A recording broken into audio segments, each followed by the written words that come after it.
Hi friends, எல்லோரும் எப்படி இருக்கீங்க? வெல்கம் டு டேஸ்டோ டேஸ்ட் தமிழ் சேனல். நம்மளோட சேனலை ஃபஸ்ட் டைம் பார்க்குறீங்க அப்படின்னா மறக்காமல் சப்ஸ்கிரைப் பண்ணிக்கோங்க. அப்படின்னா தான் நான் போகிற வீடியோ எல்லாமே உங்களுக்கு உடனே வரும்.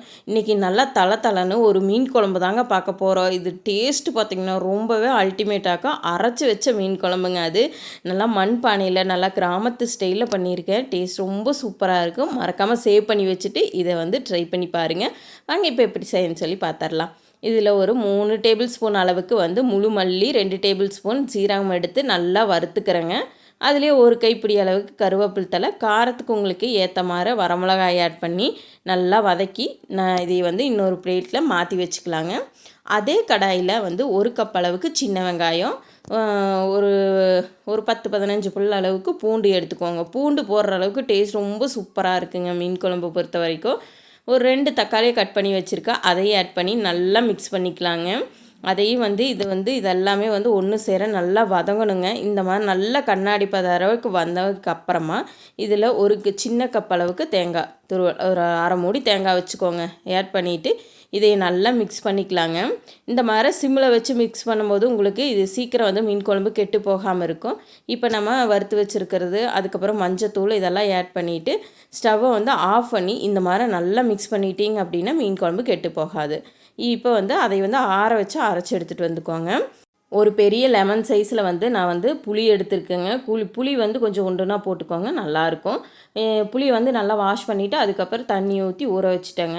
இந்த மசாலாவை நான் ஒரு பாத்திரத்தில் அரைச்சி இப்போ ஆட் பண்ணிக்கிறேங்க. ஆட் பண்ணிவிட்டு இந்த புளி கரைசலையுமே நல்லா கரைச்சிட்டு அந்த மசாலா கூட ஆட் பண்ணிவிட்டு உங்களுக்கு தேவையான அளவு உப்பு ஆட் பண்ணிக்கோங்க. உப்பு ஆட் பண்ணிவிட்டு தண்ணியும் ஆட் பண்ணிவிட்டு நல்லா இதை மிக்ஸ் பண்ணிக்கோங்க. இப்போவே உப்பெல்லாம் செக் பண்ணி பார்த்துக்கோங்க. அதுக்கப்புறமா நம்ம இப்போ குழம்பு செய்ய ஸ்டார்ட் பண்ணிடலாங்க.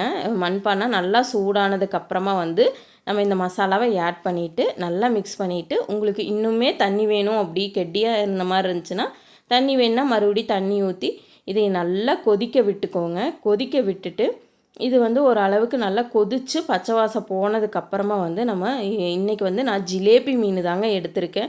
மீன் குழம்பு அப்படின்னாவே ஜிலேபி மீனில் செஞ்சிங்க அப்படின்னா ரொம்ப சூப்பராக இருக்குங்க. அதுவுமே இது எங்கள் ஊரில் கிடச்ச ஆற்று மீனுங்க. ஆற்று மீன், ஜிலேபி மீன் இது குழம்பு செய்யும்போது அவ்வளோ டேஸ்ட்டாக இருக்குங்க.